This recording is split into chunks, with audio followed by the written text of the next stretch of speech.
through our presentation and then have question and answer period. I'm Mark Weston. I'm the general manager of Helix Water District. And in the audience, we've got three of our board members, Dina Burbeck, Kathleen Hedberg, and Tom Linden. They are here.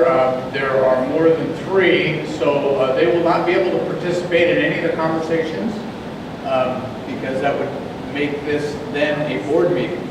But they are here to view. I'll recuse myself. Are you leaving? I'm recusing myself. Oh, okay. Very good. Have fun. Good night. Drive safely.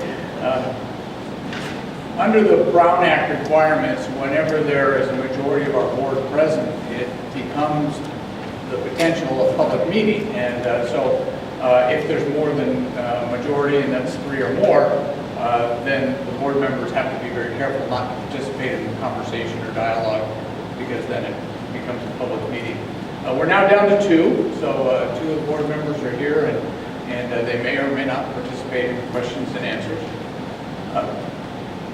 The idea of our public meetings during the 218 hearing process for our rate increase hearing began about 3 years ago, and it was an opportunity for staff to present detailed information that might be of help for our ratepayers to understand some of the issues, some of the financial forces either driving the rate increase or explaining why our water rates are going up or need to go up. And then we also then hold a question and answer period. It's been very effective. I've been able to answer quite a few questions. And certainly we're always available at the district for phone calls. We have a variety of staff that are continually answering questions from the public. So we'll, obviously that goes on a daily basis. This public meeting is really to allow us to give you some details, but we also do want to answer questions. It ultimately will culminate in our board taking final action on our rate increase proposal, which will occur on August 17th, and we'll go into those details. I'll go through the presentation as quickly as I can. I think it's more efficient if I do that, and then if you have questions, just jot them down or hold them, and we'll get to them. If it's just something that you have to ask, this is pretty informal. We have a pretty limited number of folks here, so if you just need to just break in, I'll do that. If it gets kind of out of control, we will I'll hold questions till the end. Get started. The water rate study is really comprising of a variety of elements at the district. We have the current budget for the upcoming year was approved by the board in June, and that sets basically expenditure plan for the coming year. We then also do a 5-year projection. The 5-year projection helps us look at near-term and longer-term cost to operate the district, and we look for issues of either high expenditure years or years in which we may have a desire to smooth some of the rates by using revenue reserves in one year and supplementing them with additional revenue in the next. And then we have our water rate calculations, and we'll go through that and explain that in detail.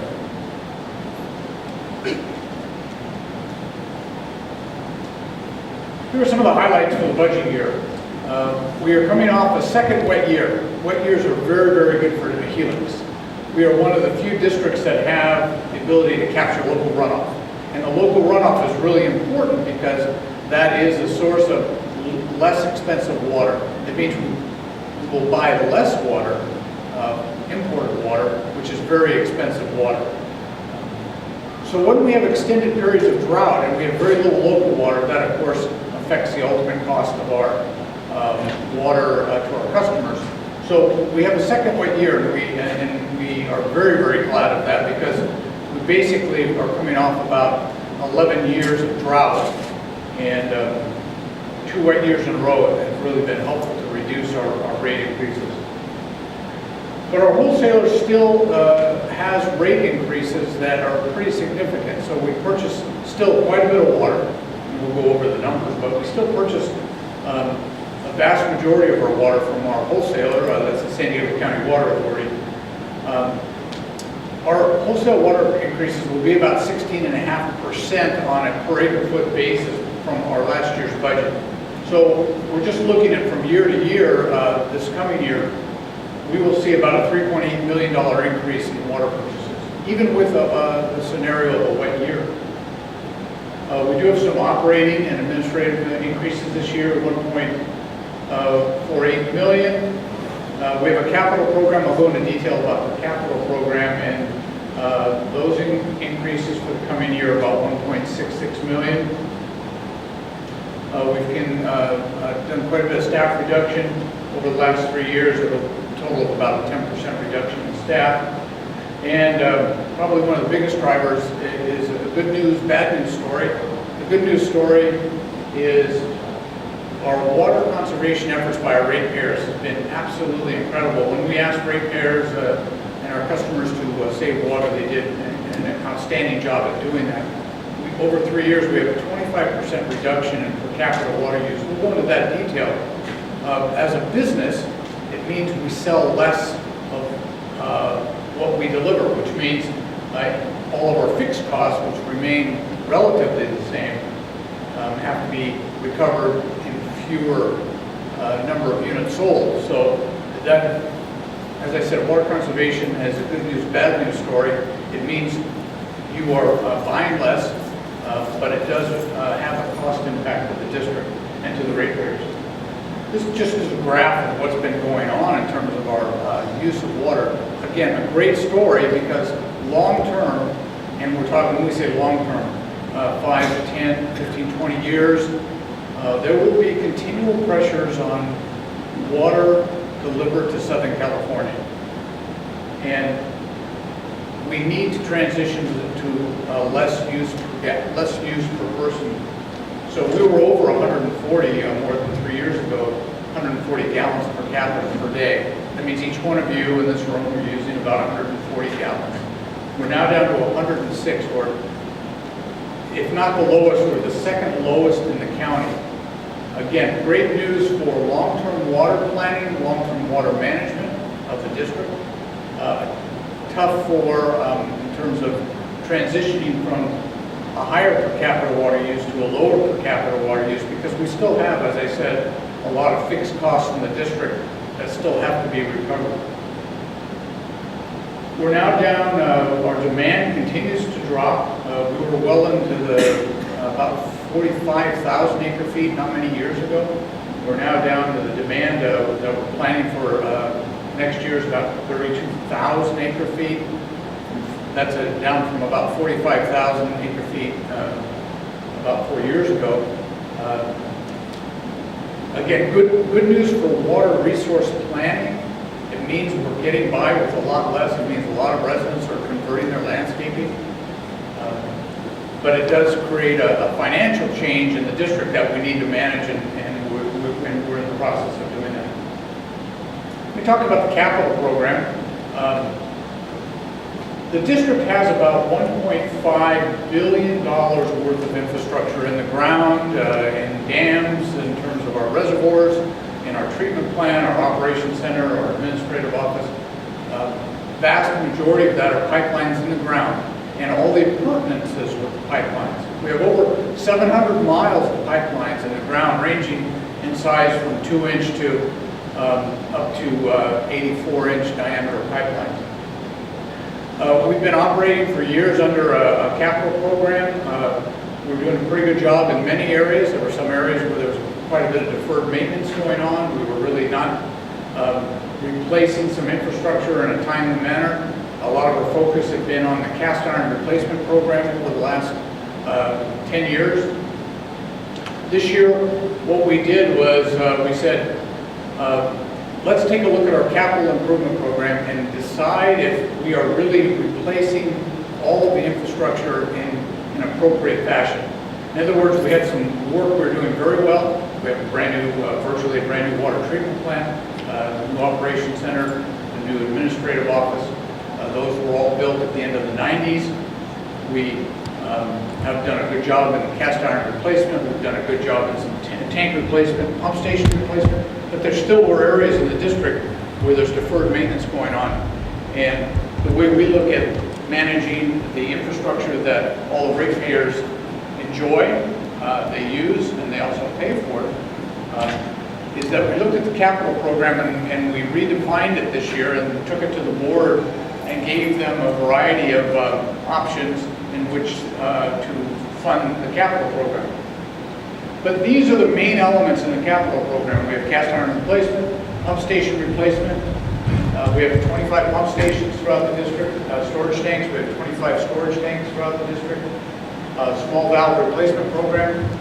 About 16,000 valves are buried out in all the streets and easements within the district.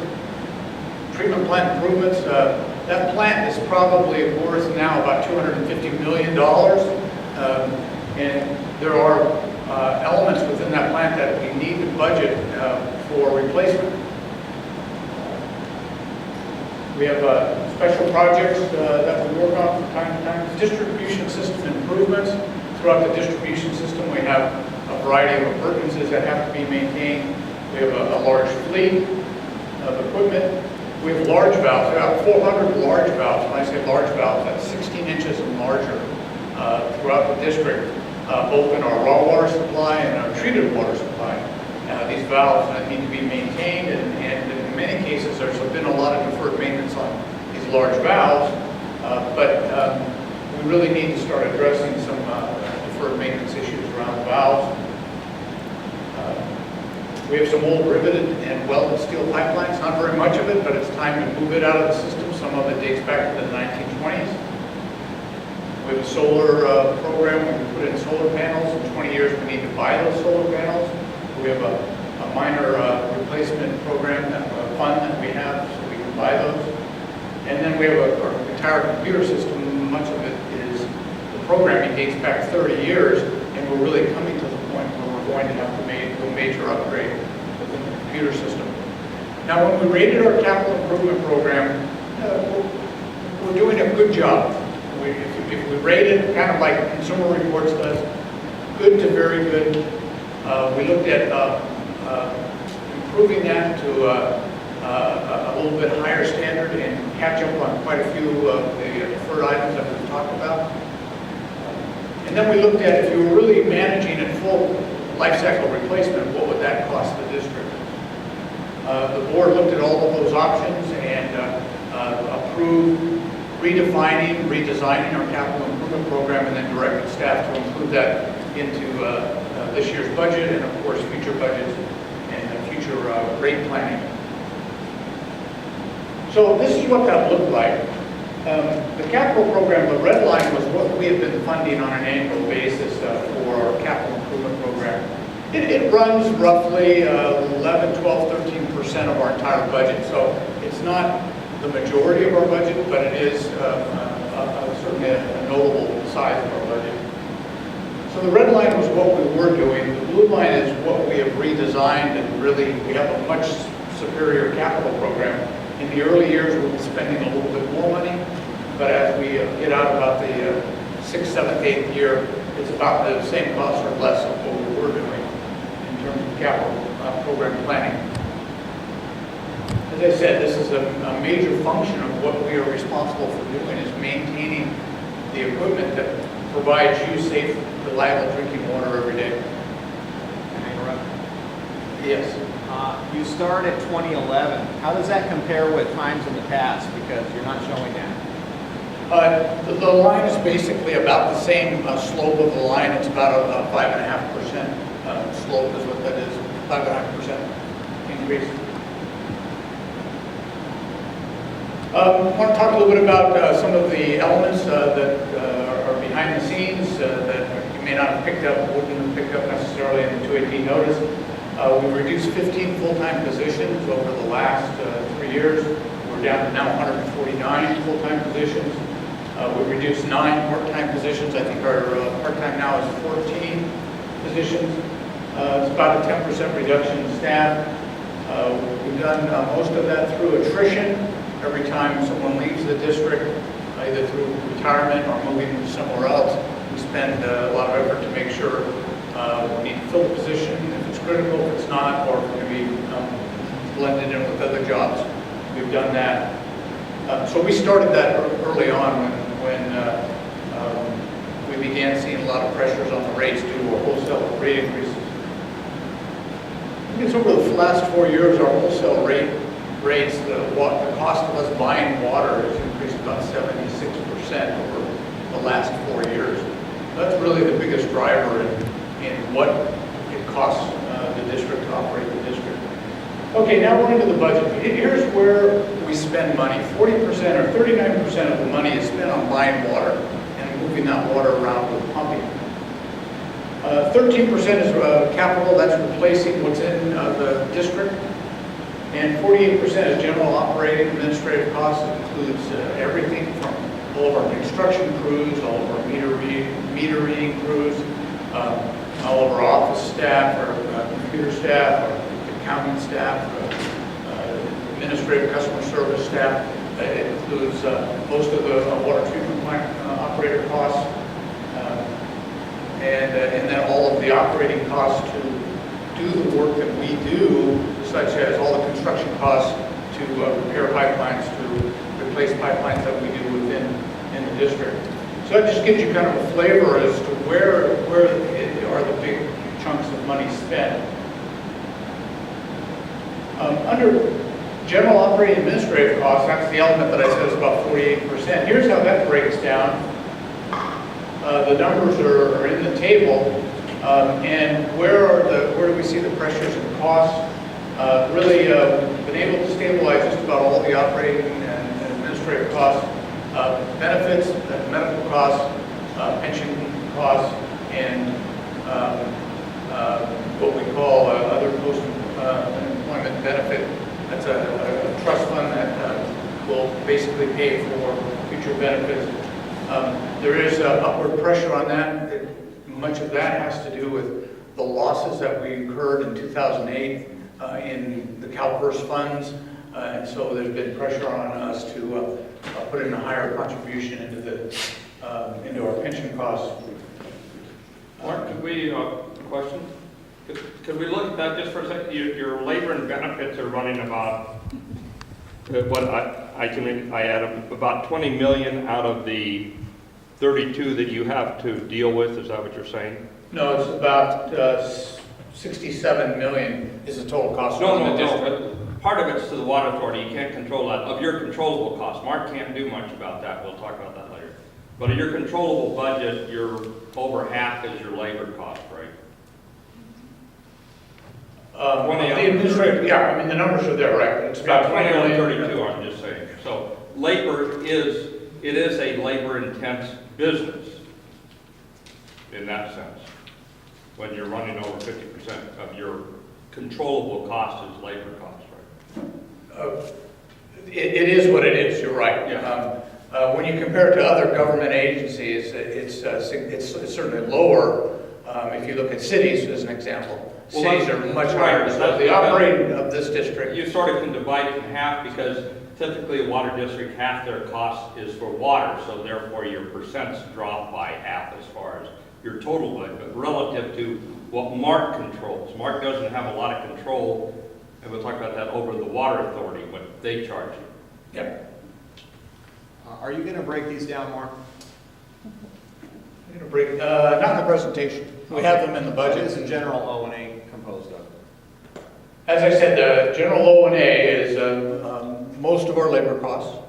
We do attach some of our labor costs to the cost of doing the capital work that are done by engineers or inspectors. So this is basically the labor within the district, the benefits for the labor force, electricity for the entire district, operating both the treatment plant and all of our distribution pump stations.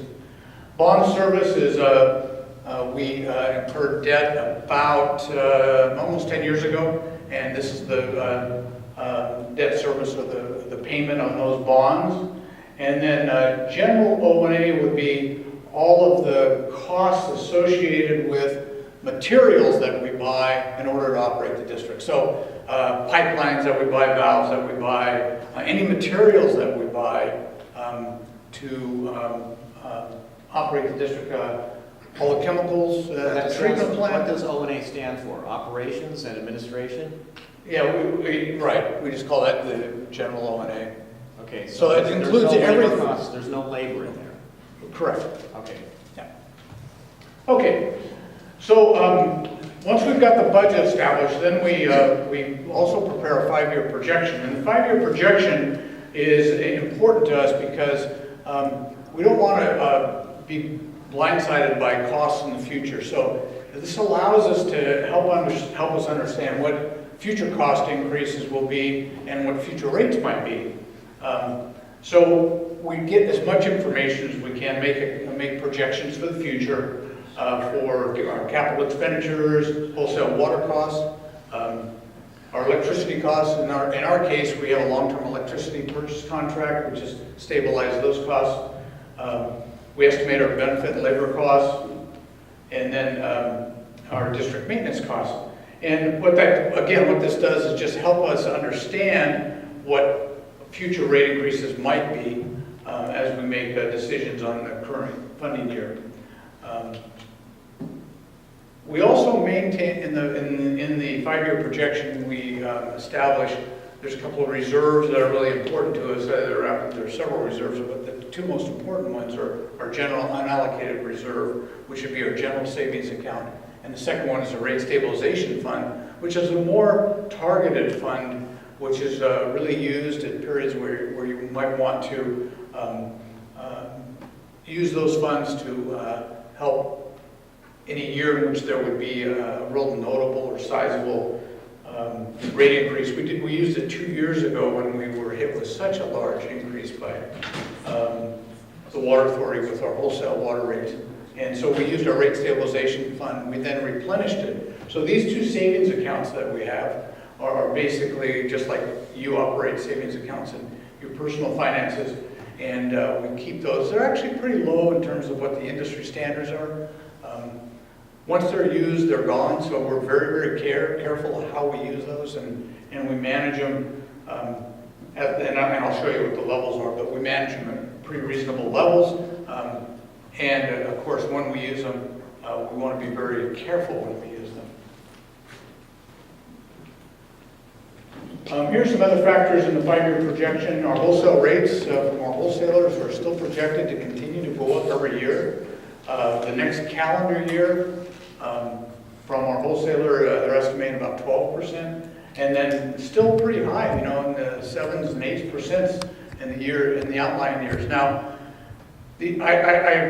I'm cautious with these numbers because I'm not convinced that they won't be higher. So I don't think these are worst case scenarios, but these are the numbers that we've used. I'm going to hold the questions until we're done because I think we'll be here too long if we break in and answer questions on each slide. Just jot down your questions and I'll be glad to answer them then.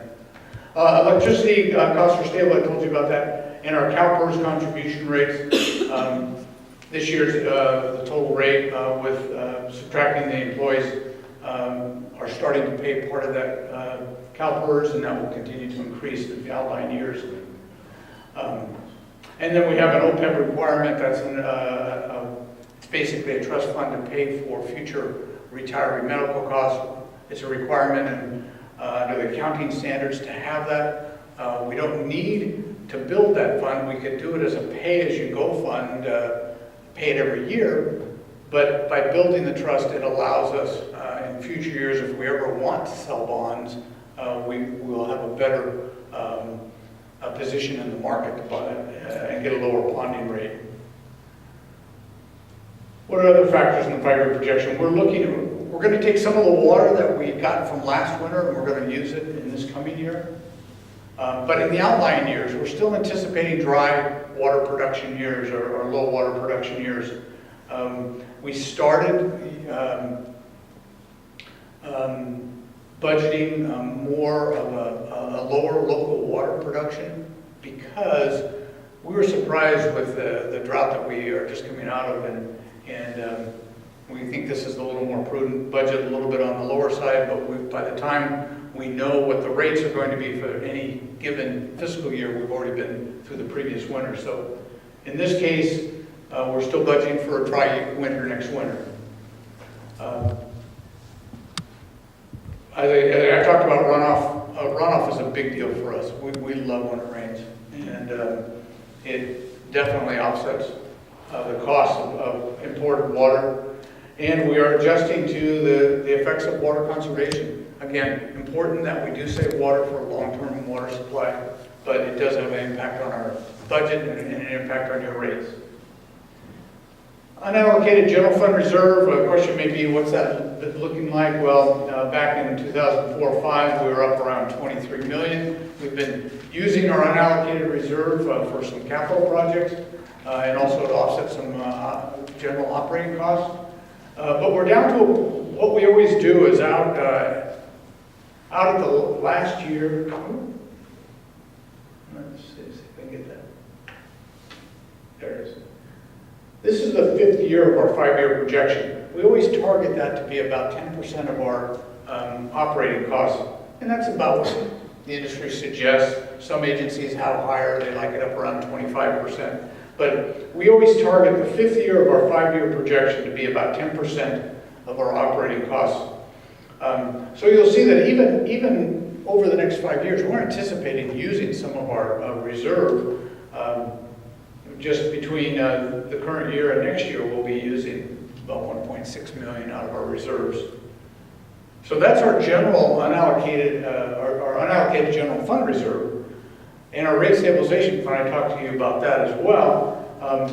We had maintained about 3.8 million. We used some 2 years ago. We replenished it, and we're holding that steady. Industry suggests that we should be at about somewhere between 5 and 10% of our operating budget for a rate stabilization fund. There have been suggestions, why don't we just use this? Well, as I said, once you use it, it's either now at a lower level, and you either replenish it or you have a higher risk when an emergency of some type comes along. Now the water rates, let's talk about that. The board is maintaining the current water, the tiered water rate structure. Domestic water users have 3 tiers, a little bit lower rate on the first 10 units, then the cost of water for the next 20 units, and then a higher cost of water. It's called a water conserving rate structure. Average water use in the district is 24 units every 2 months. The water rate we're proposing is about a 5.9% rate increase. For the average customer are $6.46 every 2 months, $3.23 a month. Commercial, family, and multifamily and government rate is somewhere between 3 and 5%, and that's a single price rate for that water. No change in the meter charges this year. We're proposing no change in the meter charges. So there's 2 components of the revenue we need to generate. We need about $46 million from commodity charges. That's the variable rate on your bill. 16 million from the fixed charges, that's the meter charge, and the meter charge is not increasing this year. That's about $62 million for the coming year. We're also, in this year's budget, we're using one-time capacity fees we've accrued over the last 3 years, about $570,000 to help offset some rate increase. And we're taking 1.6 million out of the reserves this year to, again, offset part of the rate increase. 2.26 million is in the rates, or not in the rates, but in our revenue, and that comes from treatment charges, and that's where we sell water to other agencies, we get reimbursed for that. And there's some other costs, interest that we accrue, and some other costs associated with operating the campground. It's the revenue that comes in from the campground. So, sorry for all the information on here. This is pretty much in the same in the 218 notice, but again, we need to collect about $46 million on the variable rate. How do we do that? Well, what we do is we estimate how much water we're going to sell in the domestic class, and in the multifamily government class, and in the irrigation class. And We figure out how many units we think we're going to sell an entire year, and then we come up with a commodity base rate per unit cost. This year it's $3.47. And then we apply that to the 3 tiers in the domestic class. Again, we're estimating how much water we're going to sell in each tier. And then we come up with a water rate increase. The board wanted to see, actually it's another table, and I'll get to it. The meter charges are unchanged this year, same as they were last year. And what the board requested staff to do is that from top to bottom, and you really can't do it with the very first tier, or first 5 units sold, but the board asked staff to get this as close as they can to be the same rate increase across all water sales. And this is the combination of the commodity charge, which is the variable, and the fixed meter charge. And while we can't hit it always exactly right on, we kept the spread very small, and the average is 5.9, and it's 6 in the lower water sales, and 6.6 at the highest water sales. So that was, you have to actually do a variety of iterations to get that to work, and that's how we've spread the cost through the tiers. And then in the multifamily commercial government class, these are just some examples of what the rate would be, and we're talking about on the average of 4%. You say, well, why is it 5.9% in the domestic and 4% in the commercial? Well, the reason was we were probably undercharging the residential last year, and so what this does is it actually bases it on where we are with water sales now in all of the different classes. It never works out exactly the same as what you project, but when we do the rate increase, this is based on the water sales in those classes, and it's also based on every class is paying its full share of recovering the cost of that water sold within that particular class. So where are we across the county? Our average water bill, we're down pretty low, we're on 109. On the average water bill, it's the lowest in the county. On our average sales, it's going to go up. And now, of course, these districts will be working on their rate increases shortly. So we're still, on our average water usage, we're still lower than all the other, well, virtually all the other agencies. We'll see where these other agencies are when they go through their water rate increases.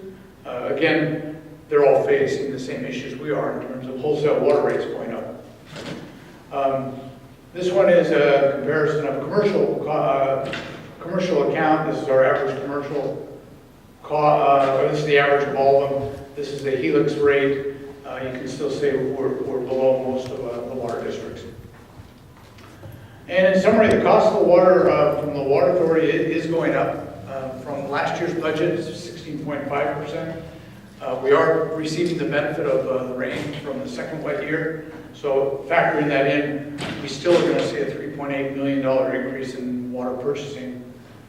Total O&M costs, we're going to see about a $1.48 million in that category. Capital costs, commitment by the district to maintain the infrastructure of this district appropriately and not fall any further behind is at a 1.66 increase. Again, we've offset that with using the capacity charges in part. The financial benefit from the local runoff, I've been talking about that. I love to talk about our local runoff. It's this year is about $5 million in costs that we will save by not purchasing that water. And again, the average domestic rate increase is about 5.9%. And our average usage is down now to 24 units every 2 months. Schedule, final rate study was approved by the board on the 15th of June. We sent out the notices that you all received in the mail. We are having this meeting where we'll be visiting all three city councilmen, Lemon Grove, La Mesa, and El Cajon. We serve customers in all three cities. And then the board will have the final hearing on August 17th. And a protest, I should talk about that, under the state, under Prop 218, there is the ability for customers to protest a water rate increase. If 50% of the customers protest the rate increase, it cannot be implemented. And a protest is, a written protest has to be a letter to us by the property owner or the account. Once the rates are if they're approved by the board, the timing is water, you get a water bill either in September or October. All water after that bill will be subject to the new rate, and that will actually show up on your next water bill. So customers don't see any, would not be subject to any new costs until after the hearing on the 17th. Information, there's lots of information that we have. Our website's quite helpful. We have a bill estimator.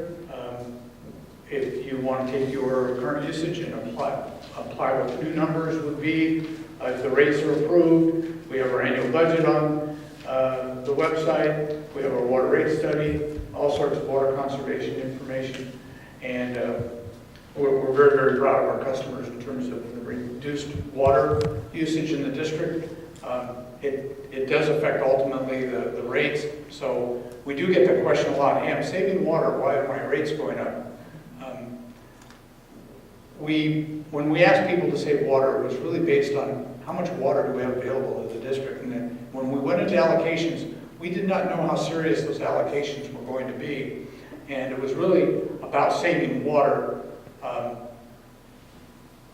Water conservation does drive up the cost, and to some extent, because again, there are a lot of costs to run the district that are there whether we sell 20,000 acre feet or whether we sell 40,000 acre feet. We still have debt service that's the same. We have maintaining all this infrastructure is the same.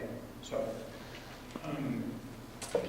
that's a summary. So I promised it wouldn't be too long, and now we'll entertain questions, and hopefully either I'll be able to answer your question, or I've got a variety of staff here who are specialized in their function. So this is mine.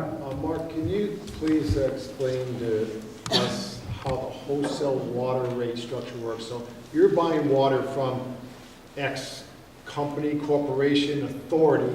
Are they the same type of authority as you guys, where they got the big staff, the equipment, and all the other stuff? And who are they getting their water from? And so, I mean, where does the chain start before, and how many levels does it go through before it gets to you, who buys the water from whoever that is? Great question, and I love answering this question. Let's start from where the water comes from. So the water comes from generally either the Colorado River or from Northern California. So the California Aqueduct, or the California Water Project, brings water out of the Delta into Southern California. Who owns that water at that point? Okay, the main, there are a variety of contractors. There are ag contractors, and there's the Metropolitan District of Southern California.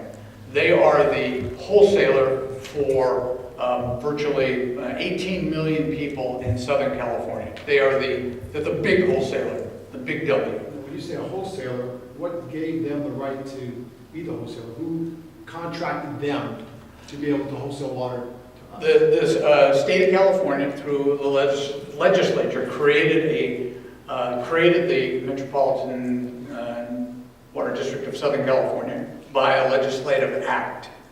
And they became then the wholesaler for, at that time, much of Southern California. It's grown over time, and of course, the number of people they serve have grown over time. So that was the entity that was created. So this is a very, very large special district. Is it a nonprofit entity? Or? Yes, it's a government entity.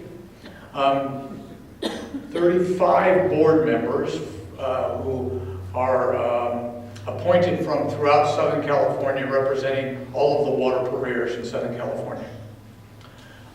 They have the ability to sell bonds and incur debt. They have also the ability to collect taxes, but generally, that's all of their revenue is collected through the sale of water. So they contracted with the state of California to buy water from the California Water Project and pay for much of the California aqueduct.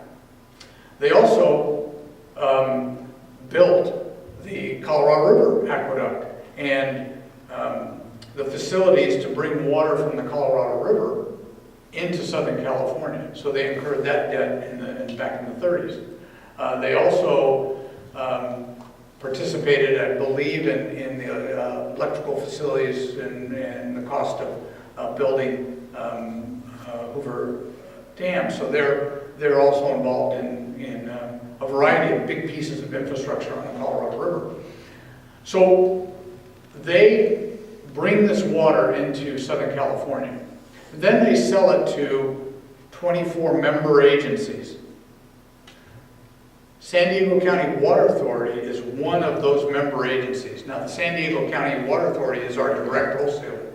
So they're the wholesaler for all of San Diego County. Well, for all of the developed part of San Diego County. So, but they're a member of the large metropolitan district. Why do we need them versus buying directly from the metro district? Why do we have, what's the purpose of them? Metropolitan was in place first, and they had basically all the infrastructure bringing the water into Southern California. So in 1946, 45, actually began during World War II, San Diego was in the middle of a drought, and we had all of the Navy bases here and all the military facilities, and they were short of water, and so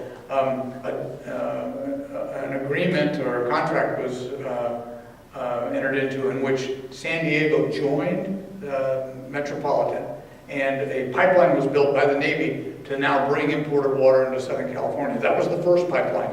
There's now 5 pipelines total that bring water into San Diego out of the metropolitan system. So we now then became a member of Metropolitan. And we have 4 voting members on the board of 35 members up in the board meetings are held up in. We as in Helix or we as in San Diego County? San Diego County Water Authority has 4 members. Now the San Diego County Water Authority has, I think it's 24 members. And they vary from municipalities, water districts, water and sewer districts, who then buy water from San Diego County Water Authority. What does the Water Authority own? They own all the pipelines that connect to the pipelines from Metropolitan. So it's not exactly, but just for sake of a discussion, virtually the San Diego County line is the demarcation between the 2 agencies. It's actually a few miles inland, or into the county. But the Water Authority then owns all of these pipelines within the county now, and they deliver water to 24 different agencies. And the water is either treated water, purchased from the Metropolitan that has been treated by Metropolitan to drinking water standards, or raw water, which is untreated water coming from a combination of the Colorado River and Northern California. So now we have a direct relationship with San Diego County Water Authority. We are a member agency. Helix Water District is a member agency. So when we need water, we buy it from the San Diego County Water Authority. So what's driving all of these wholesale water costs? It's a variety of things. First, both the Metropolitan District and San Diego County Water Authority over the last 15 years have been involved in some major capital improvement programs. We had, within the county of San Diego, we had limitations about how we moved water within the county. The pipelines weren't connected very well. Got water here, but in an emergency, either in an earthquake emergency where we lose water from from Metropolitan, or if we need to move water from the east part of the district to the west part of the district, we didn't have the facilities. Also, Water Authority built its first water treatment plant. So the Water Authority has been involved in about a $3.7 billion capital program. Metropolitan's been involved in the same thing. They've been upgrading all their water treatment plants. They serve treated water. They have 5 or 6 tremendously large water treatment plants. They also have all of the infrastructure to move water around back and forth through their district, and they've done improvements so they can move water from east to west much better and deal with some of the emergency scenarios that we now plan for. So big capital programs in both. Take years to get rolling, years to pay for, and we're kind of in the last quarter of what's going on at the Water Authority. But they've incurred a lot of debt. And that debt now is getting embedded in what it costs us to buy water. I'll get you, I want to make sure I give Mr. Smiley's question, and I'll write your names down so I get everybody in order. So complicated, big districts that have the responsibility to deliver either raw or untreated or treated water to all of the member agencies. So I said there were 24 member agencies in San Diego County Water Authority. Within the greater Southern California area served not by us, but by the rest of Metropolitan, there are virtually, I would say there's probably several hundred cities. There's water districts. There's every kind of, agency requesting water from Metropolitan. So with all the debt, is that being refinanced to lower rate debt now that the rates are so low, or are we stuck to the higher, whatever rate bonds that we have out there now? We've done very well at buying, at getting bonds, getting financing. We've all been getting very low interest rates, which has been a good thing, but we've been incurring a lot of debt that's going to be around for 30 years. It could be 20 years, it could be 30 years. It's not going to go away quickly. Another way to put it is, what is the true cost of water? I mean, water is not inexpensive in Southern California. The other thing that's been driving some of the costs is as we ran into shortages, years of shortage, we had to go out and buy other water, and the water we were buying was more expensive. Then we've got the concern and the real worry of what happens in the Delta when we start losing that supply because of environmental lawsuits. And there's about 14 major environmental lawsuits, and I think there's actually been more since I've used that number for maybe a year, so it's probably a little bit outdated. But major environmental lawsuits, if we don't solve the problem around the Delta, Southern California is going to lose its reliable water supply, which means we've got to find other water, and other water is always more expensive. The cheapest water has been developed, all new water is going to be more expensive. So that's why, as a water manager, the right thing to do is to continue to reduce that per capita use so that we get by with as little water as possible. It's still going to be expensive. And so what is the true cost of water? The true cost of water is what it costs to build all that infrastructure, manage it, maintain it, improve it, and get water to you, the customer, who wants to be able to turn their tap on and have the best available water. And we are a long way from the water supplies, and they are not as reliable as they used to be. I hate, the truth is, and I share this often, is that with now 18 moving to 19 million people demanding the same amount of water, and the surprising thing is we use the same water we use today in Southern California as we used 20 years ago. 20 years ago we had 12 million people living in Southern California. Now we've got 19 million, and we're using the same amount of water. That's a good thing. We're stretching our water supplies, but there will be continual pressure as population grows in Southern California. Hope that's a long answer. I think you had your hand up first, and then I'll get you. Yes. I just wanted to comment on the cost structure of what you've been talking about. Litigation is a big deal here, apparently. If you talk about the opposition to desalination and what you were talking about, how big a factor is that percentage-wise? We can talk percentages like the benefits are going to go up by, I think that was a 5-year projection. So benefits up 2% a year. We as users are paying 5 or 6% a year increase. So where's the big bubble there? Is it more litigation than we think of, than we know?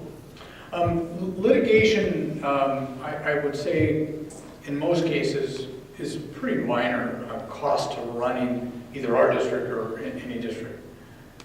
But the caveat is, when you get a lawsuit like what's gone on in the Delta, where we lost a third of our water supply because of the requirements for the Delta smelt and the salmon. It's not just the smelt, by the way, if you've been following these articles.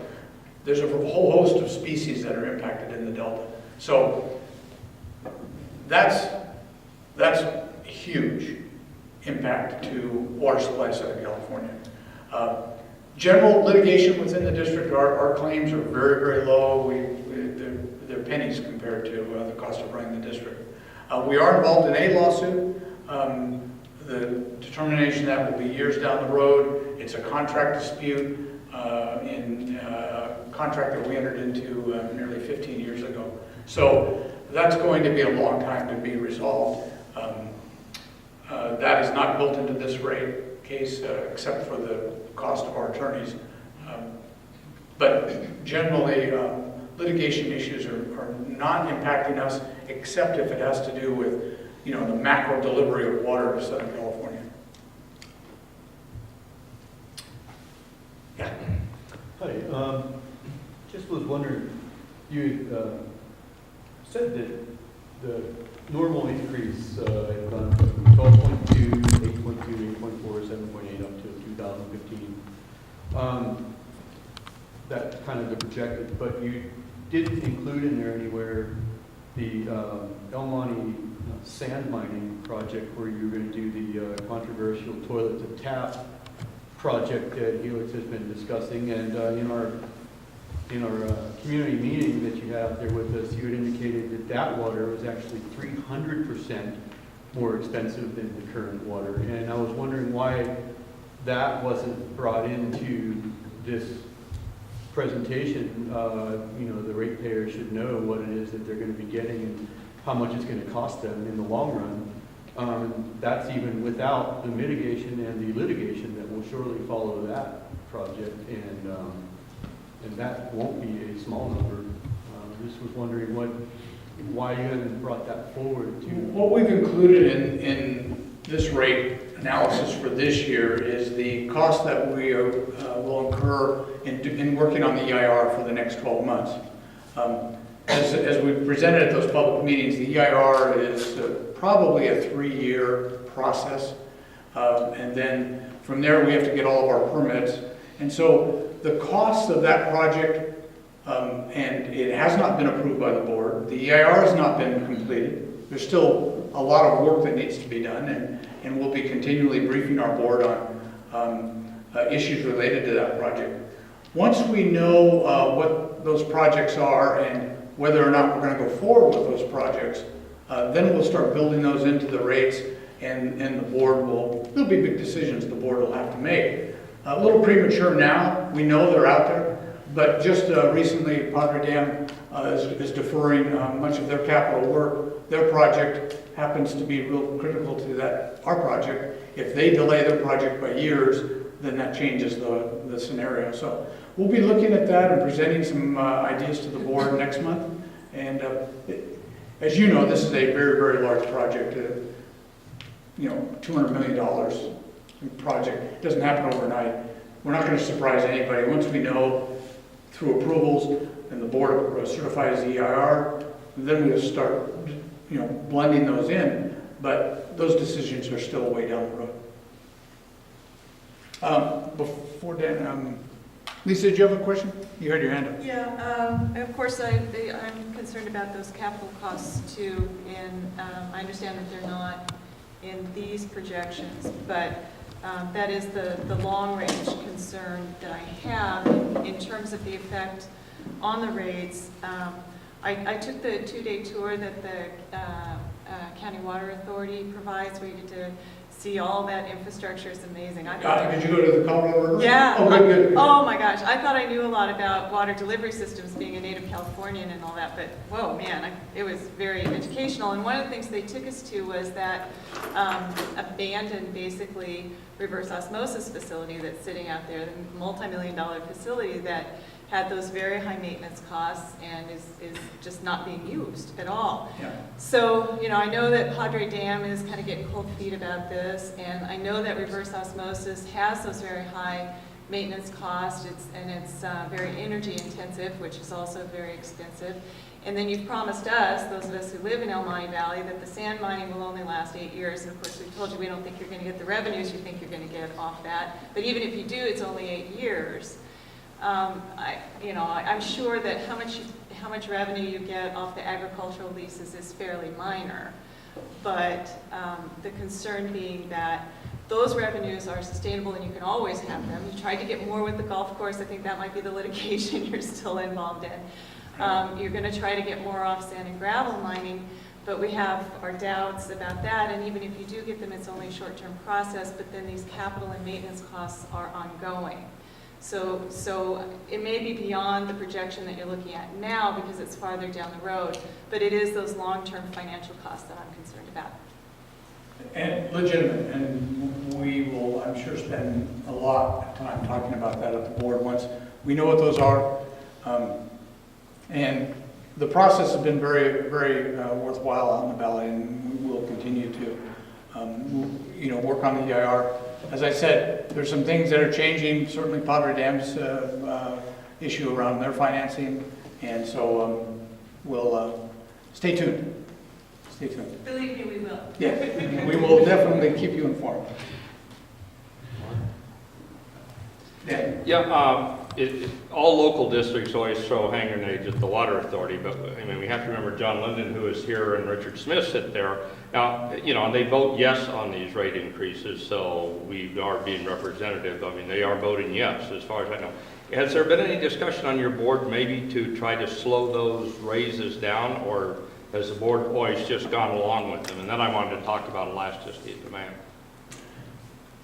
The board has pretty well gone along with the water authority. Well, the water authority is made up of a large number of board members, and the votes have been, they actually have reduced a lot of their capital expenditures. No, I agree. I just wondered if Helix ever voted no. I know that certainly Padre, Lakeside, Levenheim, and Sweetwater have expressed concerns about the increases. I haven't been at every hearing, so I'll let the water authority activities stand on their own. I don't have that information. And the other thing I found interesting, I really like you pointing out that you are getting a tremendous saving. Historically, Helix has been blessed with this water supply of $5 million a year. I mean, that's a wonderful savings. It's about 8.5% savings, right, on your budget of 60 million. I mean, 5 over 60 is 1/12, about 8.5%. So one would expect, when you say your rates are lower, for them to be lower because you are getting this savings over your other peers in the area. Very few people except the city of San Diego have this wonderful advantage, I'll say, of water coming from the sky. Is that not true? Well, it didn't come free. We had great forefathers who decided to build a couple of dams and build some infrastructure. There's some historical arguments there too. So let's, let's look at, some decisions were made that have been to the benefit of our district, and all of our ratepayers enjoy that benefit. And one other thing, elasticity demand studies of, the big schools, Harvard, Princeton, and Berkeley have always pointed out, I mean, mostly your water usage, conservation is a nice word, but a lot of it has to do with cost. As costs go up, demand tends to go down. And these studies have proven that, and the three that I always quote happen to have one common factor in them, and that's the city of San Diego, which is very close. So we're not trying to compare somebody out in the middle of the desert. So elasticity of demand, which runs about -0.2 to -0.4, pretty much explains the reduction and will continue as prices go up. One would expect your usage to go down, and hopefully you'll get some more customers because you have this big infrastructure to support. My question is, Also, on the garden, I mean, I certainly like it. I think, rather than as a conservation, I think you may want to, in the future, to advertise it as a way to help us keep our water bills down rather than conservation. I mean, conservation is going to take place because of the cost of water, I personally feel. There's going to be some conservation in some people, but mostly it's the cost of water. But I think the garden does a good job of showing you how you can keep your water costs down. I would say yes to both. Right. Well, it helps you with conservation, but that helps you with cost. Well, you know, we're seeing a behavior change, and for all of us in the industry who have lived through it over all these years, you would like to say the education that we funded has helped the behavior change. But we also know, and the pragmatic side of us says, when the price goes up, people figure out ways to use less. So when you talk about the elasticity, I think it depends where you are in the usage. How much slop have you got in your usage? You know, how wasteful have you been? Because now we're getting to the point where our per capita use, even as we increase costs, we may see a less of an impact in the reduction. But the other thing I also share with customers is we are seeing re-landscaping of Southern California happen. It's going to happen over the next generation. And we strongly support it. We think we have to do it. So what drives that re-landscaping? I think it's just some cultural changes. I think younger people have a different value of the limited resources than older generations. So we have a lot of people who are saving more. They're learning at a younger age. We're teaching conservation at the younger age. When we talk to people, you know, we know kids help drive conservation as well. People who are paying the bill, that drives conservation. So we're going to continue to see reduced water usage. How much more? I think it's going to be not as much. Let me give you some kind of boundaries. I haven't heard of a developed area that has less than 45 gallons per capita per day. Brisbane, Australia, under severe drought conditions, under severe water restrictions, got down to 45 gallons per capita per day. So now we kind of use that as, that's the lowest mark. We at 106 are so far below the state average, it's incredible. So what does that mean? People got the message. People either through price messaging or through education or both are using less water. Yes. Okay. Ray Lutz with Citizens Oversight. I have two questions. First, the 20, kind of related to his question, the cost for the typical like 24 units, you showed a snapshot where Helix Irrigate Water District is doing really well compared to the other districts. How does that compare with the fact that they've saved water and the price is going up? For the 24 units, they've decreased usage, but we're getting an increase now.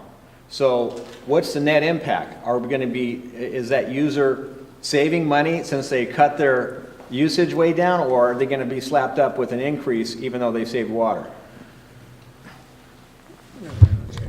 It certainly is going to depend on everybody's, the amount of water everybody uses. 24 units. So if you have 24 units and we're going up the 5.9%, then we have to, they would have to use roughly 2 units less to be neutral. If they don't drop their usage by 2 units, then they're going to pay a little bit higher. And how much has the usage dropped? Has it dropped 2 units? Well, in the last couple of years, we've gone from, I think last year we were 28, now we're down to 24. So across the average, we saw 4 units drop on the average. So they're going to save. So we see people, there's been a lot of response where people are saying, I'm going to pay the same amount on my water bill. I'll do it through conservation. A unit is 100 cubic feet, and that is 100 cubic feet is 750 gallons. So is that per cycle, 24? Yes, 2 months, over 2 months. Yeah. Okay, can I ask a second question? it looks like you You have guys. the camera, so I'm gonna let you have it. Two in a Yeah, row. so, you guys have, to my view, have done a miraculous job. You got 16.5% increase in cost of the water, and you're only increasing it by 5% But what I'm worried about is, you said they just gone through this capital renovation program. Somehow you're miraculously not increasing the rates right now, but is that 16.5 increase, is that a blip on the screen, or is it gonna be not increased anymore, or continue 16.5% by the water district, and how's that gonna reflect in what you're gonna be able to do? Because if it's a 16.5% forever going up, or it's gonna stay flat versus a blip coming down, then you're gonna have to be able to respond. But otherwise, if they're gonna stay up at 16.5% for 30 more years, you're not gonna be able to maintain this level of rate increase, right? You're gonna have to go up. What do you think? I gave the numbers for the next 4 years, and I think it was 12%, then down to about 8% for the last 4 years for the wholesale costs. The wholesale water costs are about 40% of our district costs. We obviously are really concerned, and we are really wanting to know exactly what those future wholesale water rate increases are going to be. Those are what they anticipate. Once the debt gets built into their rates, that's the major driver of their rates. So that's why on the out years, we start to see a decrease in what they expect their rate increases to be. They haven't fully loaded all their debt into their cost of water yet. They're still issuing bonds. They're using short-term commercial paper that will be ultimately transferred into long-term debt, and that will ultimately get built into the cost. It also depends on what happens with all of the issues around the Delta up in Northern California. So that's the wild card. That's the one thing we don't know. Thank you. Gordon, I'll get you next. In your chart, you were showing that your benefits are going up like 14%. This year, in January, I believe you started your negotiations with your employees and had an opportunity to make some adjustments in that. And I don't believe you did. You say you do, but you're asking your employees to pay 2% of their retirement costs, but then you gave them a 2% raise. So you're not saving any bucks there. And next year is the same sort of thing. You're having them pay another 2%, but you give them another 2% raise. My concern is that we as ratepayers are picking up those costs. And here we're having every year to pay, like in the last probably 3 years, we paid up close to 50% increase in our rates. You haven't asked your employees to really sacrifice in that period like you have the ratepayers. I'd like you to explain to us why this year you didn't go into better negotiations with your employees and come out with an MOU that really causes them to pick up part of the share of the costs. Right now, they're picking up 0%. And there's an article in the paper Tuesday, OTI is doing identically the same thing. They're all, not only that, but they're giving their higher managers in the district lifetime benefits for them and their spouse. So to me, this is irresponsible of the districts to do that. And I'd like for you to explain to us, because you haven't, in the meetings that we've had at the board meetings, why you came out with an MOU that was so anemic. I mean, to me, that's irresponsible. And the majority of the board went along with that. So they're as guilty as not representing us as you are. So could you give us some reasons behind that? When the negotiations were going on, we didn't get any reasons. We had no input into the negotiations at all, and there was nothing coming out. So I'd like to know why now, since it's all done and you voted on it, why you didn't ask your employees to pay more of the costs, and so that the ratepayers could have a, may not be a big number up there, but every little percent helps. So could you explain your negotiations and why you came out with such an anemic MOU, which is 2 years? I'll explain the process and I'll explain the outcome. I won't agree with your description of it, but the process is, as with every negotiation between a labor force and their governing body, is that is all done in a confidential manner, and there were obviously, this year was going to be the beginning of a change in direction, and we actually accomplished that change. Now, I know you've testified many times in front of the board that you didn't think the board went far enough, and I respect your opinion, and respect that you have that opinion. The employees are moving in a different direction. They are now starting to pay their portion of their employees' share. By next year, they'll be paying half of the employee's share. And I think the writing on the wall is future negotiations will continue moving down that road. The employees received no cost of living increase this last year. There was virtually no cost of living in the indices. This year, we, through all the negotiations, and it's very difficult to encapsulate all of a confidential process into helping you understand why the outcome was the way it was, but the negotiation was what it is. We have basically fewer employees doing the same amount of work within the district that needs to be done to provide you the highest quality, safe drinking water that you need. So we have very highly skilled, very highly qualified employees. We are definitely moving in a direction in which employees now will not receive compensation through or contribution for their deferred compensation. And the first year will be paying 2% of their PERS, and the next year 4%. They do receive a 2% COLA each year. Not enough in your mind, but when we compare it to certainly what is happening across the industry, it was probably equal to or more of a reduction than we're seeing in other agencies. I can't speak to OTAC at all. You can go to their board meeting if you'd like and express your feelings there. The problem is the whole damn industry is too high. County Water Authority, Metropolitan Water District would pay for that in their rates, and you guys. The police and firemen in La Mesa pay their 9%.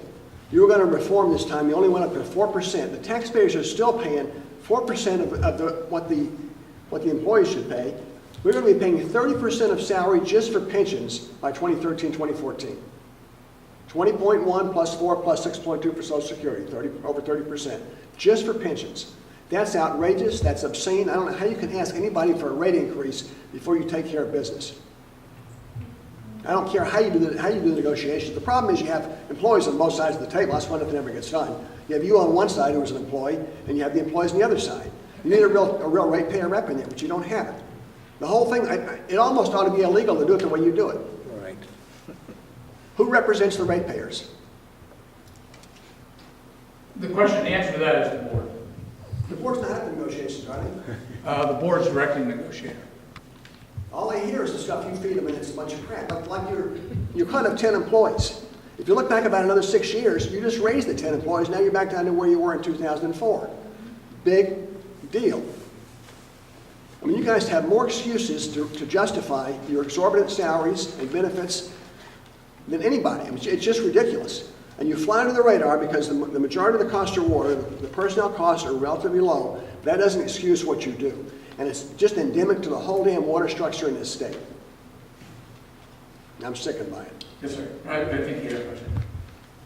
Getting back to the rate structures and the water cost increases, I think Ray brought up the 24 units most people use. I can appreciate that the water costs are going up, and I can see my costs are going to increase. I do have a problem with the way it's distributed among your ratepayers, the tier system. The 24 units, with tier 1, they only pay 79 cents of the dollar what cost you. In tier 3, where I'm in most of the time, I pay 134% more. So I'm subsidizing the lower cost, but 34% versus, I think they got like a 21%, 29% reduction.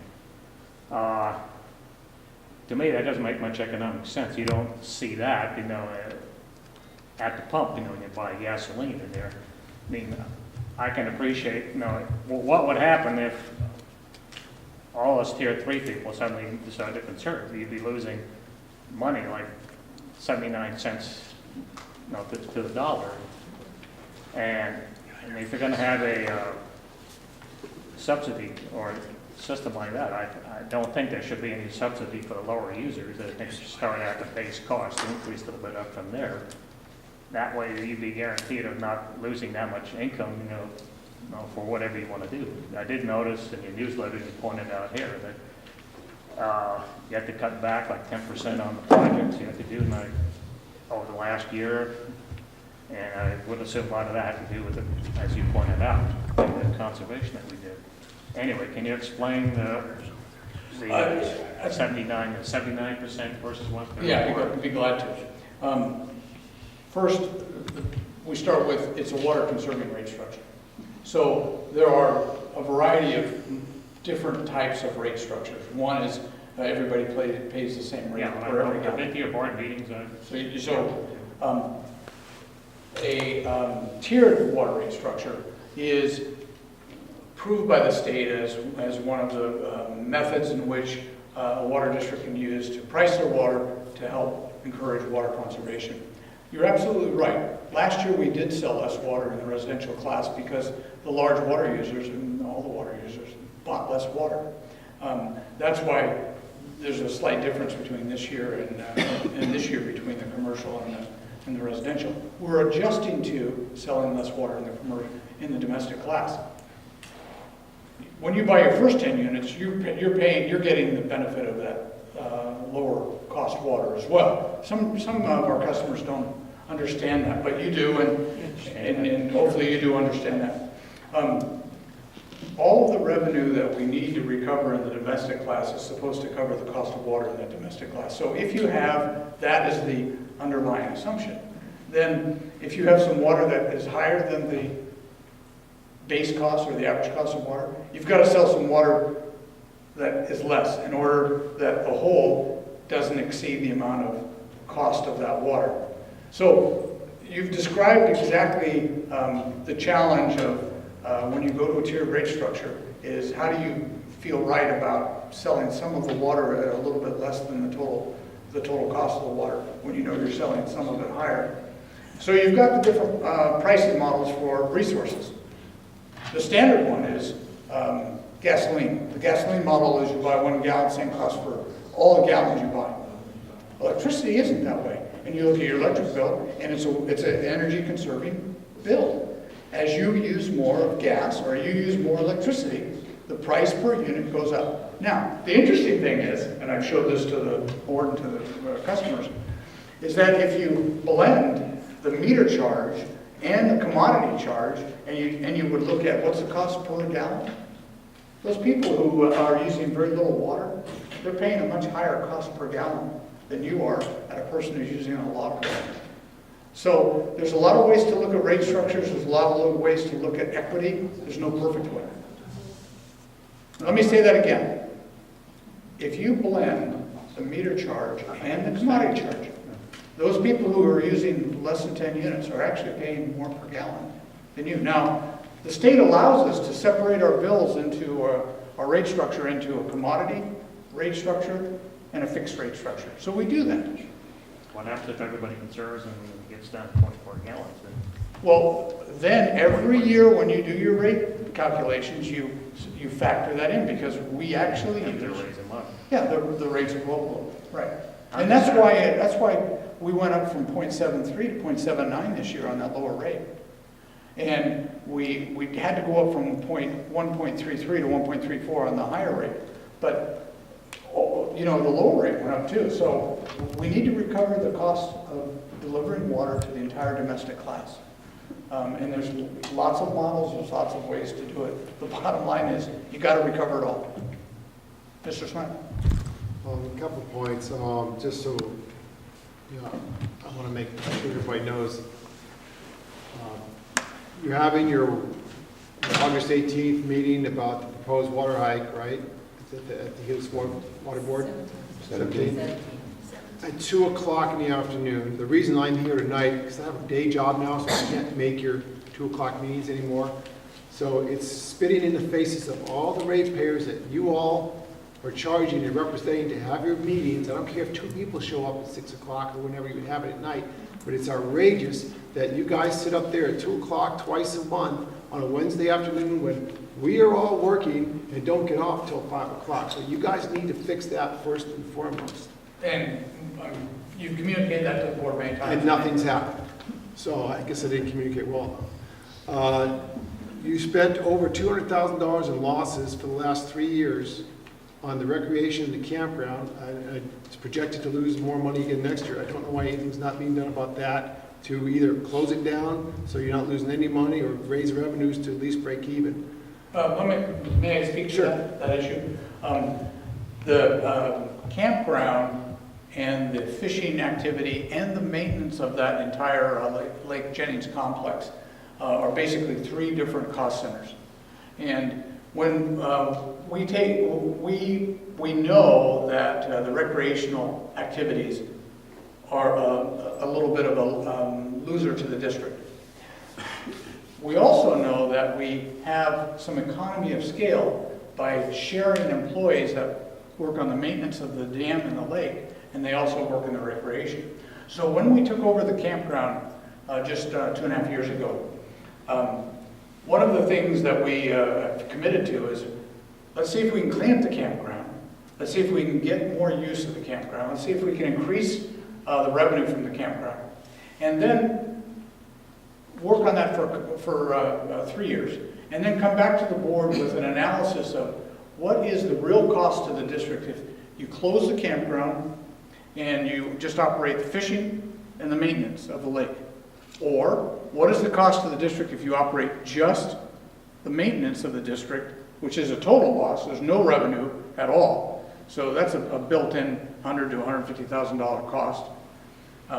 Or if you do all 3 activities. So we're committed to perform that analysis this year. And then it factored in that is just the value to the community. Here we have a lake that has a recreational value and a camping value. I think it would be interesting if we had public hearing and we said we're going to close everything and fence off the lake. It'll be interesting to see what the folks say. Generally, any agency that is involved in recreation never recovers 100% of the cost. The city of La Mesa, I'm sure, loses money on their rec programs. Maybe you ought to look for a sponsor to maybe name the park after or name the fishing area after, or someone who's willing to put their name on there in exchange for some revenue advertising that might at least let you break even. So there's a thought you can maybe look into if it's legal to do. Sure. You touched on the MOU, and I mean, yeah, you took back a $500 payment that you were giving the employees as part of a 401B deferred compensation plan when you were already paying 8% of their pension plus what you were already paying on top of that for yourself. So you didn't really take away anything from the employees there. You should have been paying that to start with. Why they were getting this extra $500 a year gig, that doesn't fly. There was no change in the second tier, to creation of a second tier of pension for your new employees that aren't even employed yet. So why there was any opposition to changing your second, to having a new tier for new employees, other than the excuse that we got that we have to compete for employees to get the best of the best, which they all say, doesn't really fly. So there's no change in our future costs of employee pensions because you didn't create a second tier. There was no change in any of the employee benefit premiums. The biggest one we all know is healthcare. Your district pays 100% of the employees and their dependents. If they've got a 10-people family, you pay 100% of their dependents and the employees' medical premiums, the things that go up the most, which we cover 100%, and your employees pay nothing of that. You did nothing to change any of that, not 5%, not 10%. The city of La Mesa makes your employees pay a whopping 5%, and if they cover their families, they have to pay 15%. That would have been a nice start for you guys. The problem I have with that is it's like we have nobody negotiating for us. You are an employee of the company. You and your assistant negotiated on behalf of the board, who represents us, to negotiate against the employees. You negotiate against yourself, so I don't know why we would have expected any different outcome. Now, given said that, okay, now you've got the same structure in the San Diego County Water Authority, I assume, and the Metropolitan Water District. No, but there's no people like us that, I guess, can represent ourselves to go to them and complain. It's you guys that are on their boards that would have to say no to whatever pension benefits and employee benefits and salaries that they have. So who is telling those people that they need to change besides you guys, which wouldn't tell them to change because you don't want to change yourself? So how do we start at the top where you're buying your water from and get them to change, and then below them to change so that maybe you guys can change? Because it's all one big feeding frenzy, and we're the ones getting eaten. Who tells them to stop to change their benefit plans? The HWD, the Metropolitan and the San Diego County Water Authority. Yeah, the boards on both of those agencies direct their negotiators on what the benefits would be for that, any negotiation period. Have they done anything? Yeah. Well, yeah, obviously last year, the issue around the Metropolitan changing their pension plan was obviously not approved, so. Everybody else is hiring them, and nobody does anything. It's like talking to the wall. All of the issues around the negotiations and the pensions, I think have been well aired in the boardroom. This meeting is really a transfer of information about what's in the rate case. I appreciate that everything you're saying here has been said. But Mark, there's never Many, been a way discussion many times. times. I get up there 3 minutes Yeah. talking, you guys say, thank you, Mr. Buck, and I leave. Yeah. You never Well, defend no, your position. you have the right to come in and talk to the board, and the board has taken that input, and while you may not believe that you had influence, it did affect your comments. I'm sure affected board members. How about a public debate sometime about the pensions with one of these board members? Stand up and say, why you know what you're doing. We can have some give and take. Well, why don't we have that conversation in another setting? This is really What's the about understanding? And the only reason we're bringing up employee benefits and pensions, because that's part of the cost of our water. That's right. It goes into the budget, so it is a legitimate item to talk about here because Right. it affects the rates, it affects our budget, and if the board isn't willing to do something about it, then the ratepayers are going to have to stand up and do something because it's ridiculous for us to pay 100%. Up to this time, we were paying 100% of their benefits. That's ridiculous. And it's irresponsible of you and the board members and the three that are not here. It's irresponsible that you're not doing your duty because we're the ones that you have to come to for the money. And by the way, at one of your board meetings, and I don't know if it was you or one of your board members, but the rationale we got was, well, we want to see what Governor Brown's going to do with employee reform. That's why you didn't do anything. That doesn't fly. And that's a quote from one of you folks up there in the board that said that at a meeting. We wanted to see what the governor's going to do first. Another quote, and I won't say who it was Director Muse, said that this was a fair bargaining for the employee and the ratepayer. What did we get out of it? Nothing. So how can he even, or any of the board members, stand up and say that? And we've had other comments about, you just made one a while ago, of the people wasting water. Well, we don't waste water. We have a requirement. It's just like putting gas in your car. You can only drive it so long, and then you got to put gas in it. You can only go so long, and then you have to take a shower. If you got a pool, you can only go so long, or you have to fill it up, or your pool motor So there's a requirement. It's not that we're wasting water. We may have had a higher requirement, and a lot of us have made adjustments to that. Yeah, I did not say that you were wasting water. I said that we had customers who use more water than they needed to use. No, you did say waste. I said they waste, that there was waste in the system, and people, and we've gone out and done many audits on people's property, and their sprinkler settings are way too high, they're too long, they don't change them during the year. So yeah, we had in the use in this district, as with every district, people were using more water than they really needed. Once people get down to using the amount of water that they need, then they're going to buy the amount of water they need and pay whatever it costs to get that water delivered to them. Yes, sir. Different subject. This is something that I've been concerned about for the last 3 years, and I raised it with Tina White in your organization 3 years ago. The way the rate increases are applied, and it's presented as if everybody pays the new rates for their September and their October water, and it appears in the bills on November 1st. Okay, but we all don't get our meters read on November 1st. It's spread across the 2-month period. So,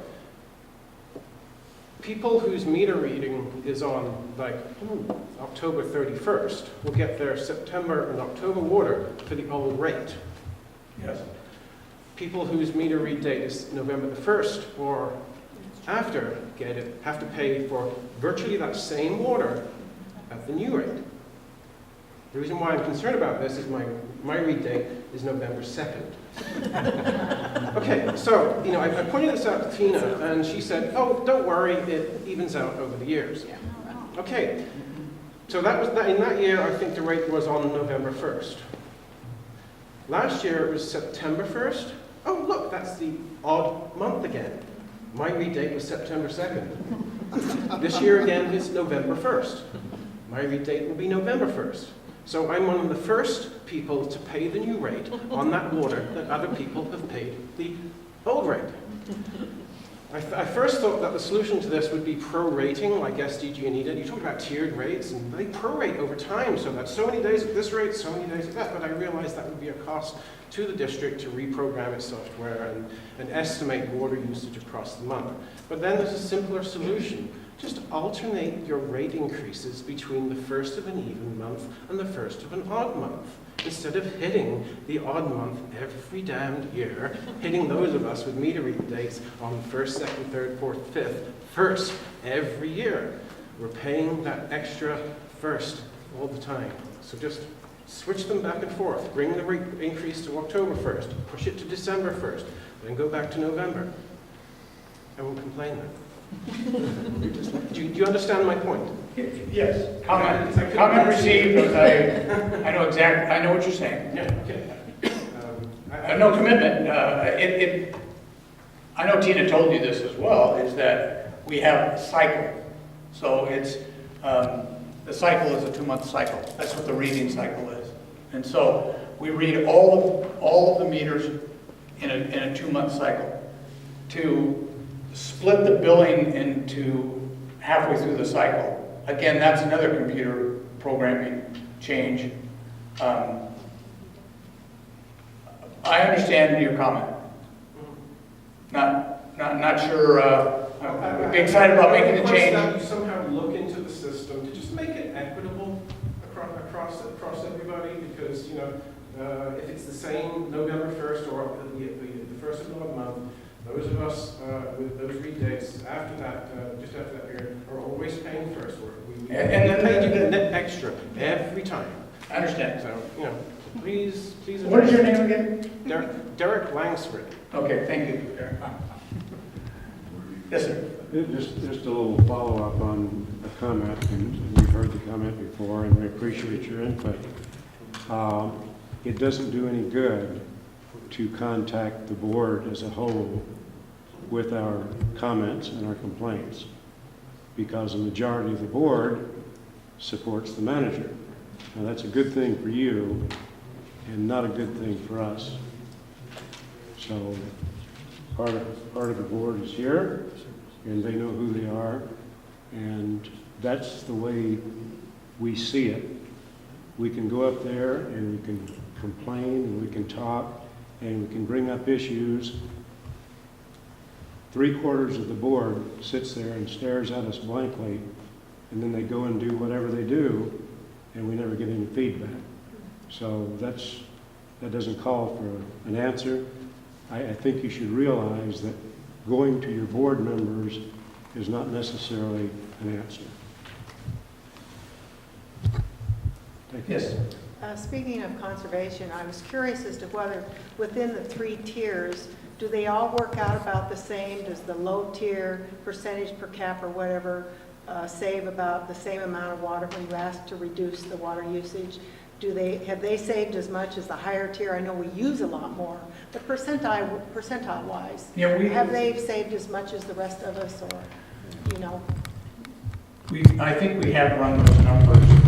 The real small water users didn't have, I mean, you need a certain amount of water per person on the inside of your house. So that's kind of the baseline. So we looked at that, and we know how much water you need on the average without landscaping.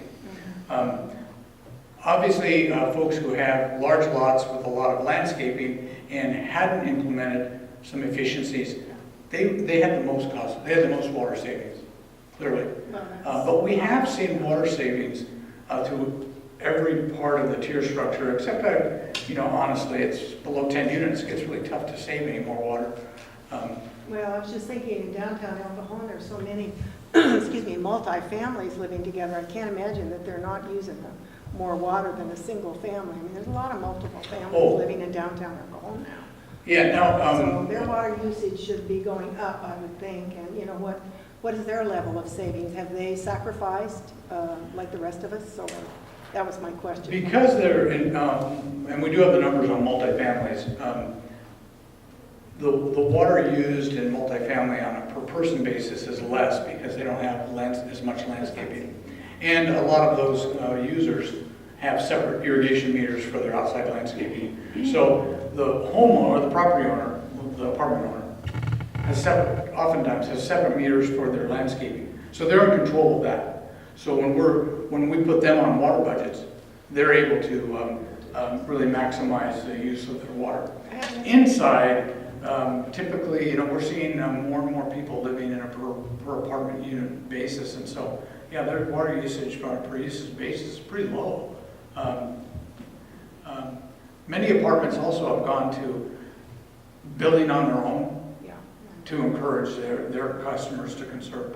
So we've seen water savings across all the classes, and we have the amount of water we've saved in each class. It varies, I think. A number something like 16% up to 30% across the classes.